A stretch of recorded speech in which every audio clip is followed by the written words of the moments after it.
প্রায় ৩ মাস অচল অবস্থা কাটিয়ে ক্লাস শুরু হয়েছে চট্টগ্রাম বিশ্ববিদ্যালয়ে।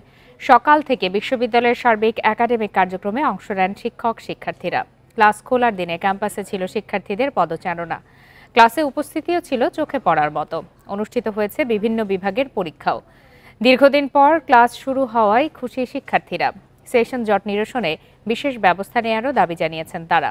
এদিকে বিশ্ববিদ্যালয়ে ক্লাস চালু হওয়ার প্রথম দিনে শিক্ষার্থীরা শহীদ মিনার প্রাঙ্গণে সকালে জড়ো হয়ে সমবেত প্রার্থনা করেন। এ সময় আন্দোলনে নিহত ও আহতদের স্মরণ করা হয়।